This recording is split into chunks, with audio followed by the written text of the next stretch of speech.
Oi, Edilene, aproveitar que a palavra está com você. A Polícia Federal vai investigar o apagão na Câmara ontem, que suspendeu a votação da proposta que amplia os benefícios, né? A proposta, me corrija se eu estiver errado, mas salvo engano, foi aprovada em primeiro turno e a sessão agora foi adiada para essa quarta-feira. Conta os bastidores desse negócio aí, Edilene. Parece que, vamos no popular, foi um bafão do dia aí, né? Pois é, Júnior, você falou exatamente o correto. Foi aprovada ontem em primeiro turno, foi aprovado o texto principal. Foi um bafão danado aqui na Câmara dos Deputados. Ontem só terminou hoje porque a Polícia Federal saiu às 3 horas da manhã da Câmara dos Deputados e foi acionada pelo próprio presidente Arthur Lira. O que aconteceu ontem? O governo conseguiu aprovar por 393 votos a 4 o texto que prevê os benefícios. Quais são? Auxílio Brasil de R$600, auxílio caminhoneiro de R$1.000, auxílio taxista de cerca de R$200 por mês e o auxílio de gás de cerca de 120. E ainda o estado de emergência que permite ao governo fazer esses gastos e outros gastos extraordinários. Isso foi aprovado. Só que uma série de destaques foi feito para serem votados em separado. E dentre esses destaques estão os que prevêem a retirada do estado de emergência. Por quê? Na oposição e até alguns integrantes da base acreditam que esse estado de emergência não possa ser aprovado poucos meses antes das eleições, porque configuraria uma ação eleitoreira liberar o governo para fazer o gasto que ele quiser fazer do modo como ele quiser fazer. Então, por isso, houve uma preocupação também do presidente Arthur Lira de que esses destaques não tivessem votos suficientes para serem derrubados. Então, o que a oposição falou? A oposição falou, gente, é manobra, porque o Arthur Lira falou o seguinte, depois que votou a PEC em primeiro turno, gente, está tendo um problema no Infoleg. O que é Infoleg? Infoleg é o sistema em que os deputados, depois da pandemia, puderam votar de forma remota. Eles não precisam estar no plenário, eles votam pelo celular. Ele falou, gente, tem problema no Infoleg, vão voltar todo mundo aqui para o plenário e tal. E, no fim, resolveu suspender, não quis votar o destaque.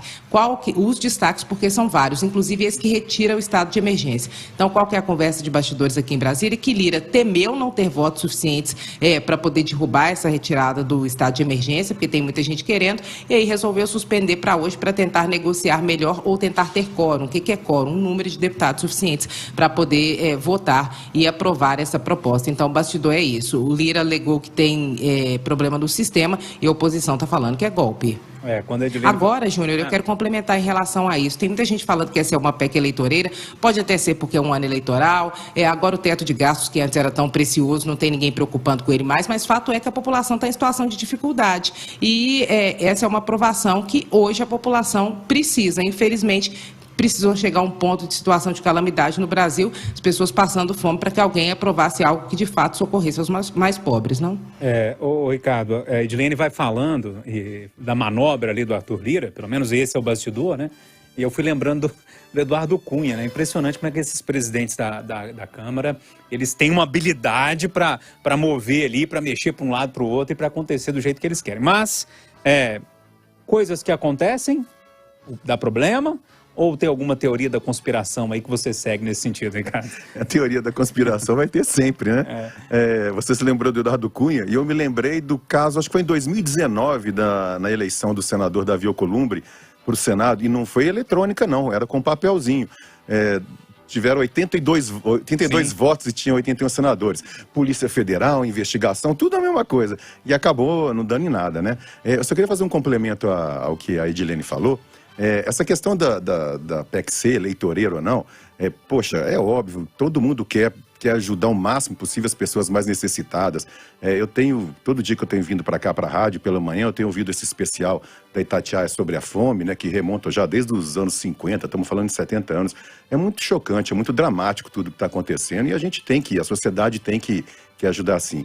Agora, me incomoda muito, é isso que eu venho insistindo no ponto de ser eleitoreira, o porquê só até o final do ano? Sendo que essa situação, conforme o especial da Itatiaia vem apontando muito bem, já vem há 70 anos. A gente deveria começar a investir de maneira séria e definitiva em políticas sociais, sim, que ajudem a diminuir a desigualdade e a miséria do país. Acho que isso é a verdadeira chaga do Brasil, sabe? Ô, Malco, além do Eduardo Cunha, a fala da Edilene me lembrou de outra coisa, de um apagão que aconteceu no Independência, em 2013, né? Faz algum sentido para você ou não?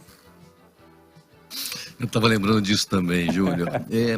Temos que pensar, né, assim, quando se usa outros elementos. Então, não foi sabotagem, caso tenha sido na direção do é uma manobra para ganhar tempo. E foi isso que aconteceu no Independência também, né? Apaga-se as luzes, esfria-se o jogo e recomeça a partida com os jogadores quentes novamente. Pode ter sido essa a estratégia. Os gestores, os presidentes das casas legislativas sabem lidar muito bem com todo o aparato que envolve a tomada de decisão. O papel de um presidente do legislativo, de uma casa legislativa, é, além de colocar na pauta, ele escolhe também qual é a hora de iniciar, qual a hora de terminar e como deverá ser o fluxo de votação. Esse papel, então, coloca eles como um protagonista muito importante na elaboração de políticas públicas. Se ganhou tempo ou não, nós nunca saberemos, nem a Polícia Federal. Veremos hoje o resultado da continuidade dessa votação. Ô Rita, para arrematar isso tudo, tá tudo dentro do jogo ou algo a acrescentar aí? Infelizmente, esse é o jogo jogado no Brasil. Eu me lembrei de Rodrigo Maia. Rodrigo Maia, ele engavetou todas as pautas econômicas que iam para o Congresso, que poderiam ter destravado muito o país. Eu estou falando de reforma tributária, eu estou falando de reforma administrativa. Então, assim, ele atrasou tudo. Então, dependendo da vontade política de partidos e de líderes políticos, você simplesmente para o país e não vota aquilo que é essencial para mudar o modelo. Era disso que o Ricardo estava falando. Esse modelo de ser dependente do Estado é o que quebrou o Brasil. Quando você está tentando mudar um modelo para o protagonismo da iniciativa privada na condução do crescimento econômico e o Estado ser, sim, aquele que produz serviços públicos de qualidade, com os impostos e contribuições arrecadados pelo crescimento sustentável, que tem que ser protagonizado pela iniciativa privada, aí sim o Brasil vai sair dessa miséria.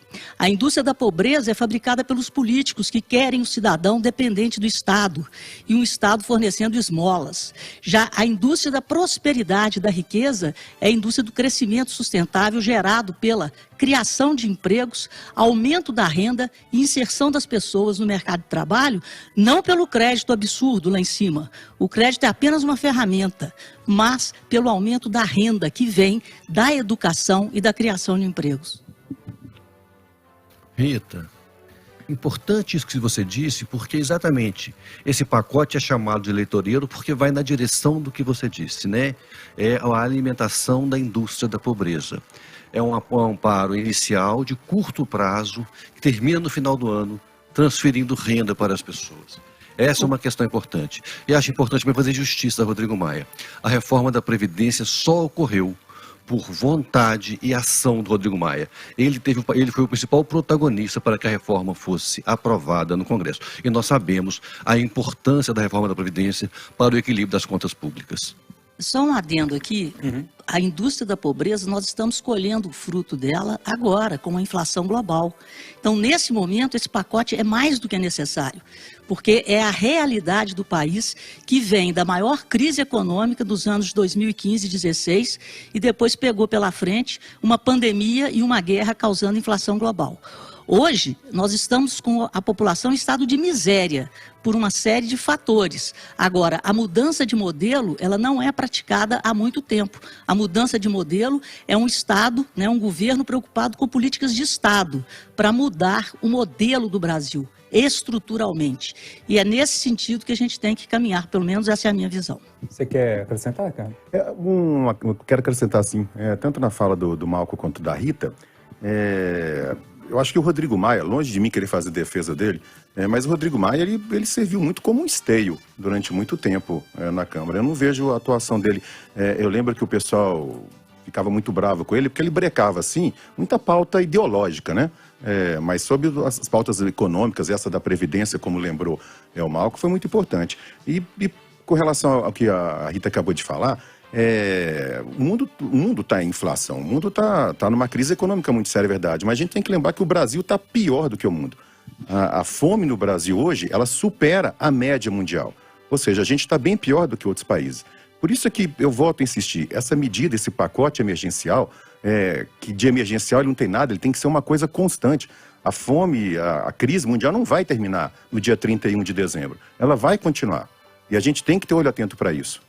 O ministro Paulo Guedes disse ontem que, se for necessário, se a crise continuar, outras medidas serão tomadas, o auxílio será estendido e impostos serão criados para compensar o gasto do governo. Esse pacote existe hoje pela boa gestão das empresas públicas e pela privatização da Eletrobras. Existe uma coisa chamada responsabilidade fiscal e o dinheiro para pagar aquilo que será gasto além do teto está no caixa.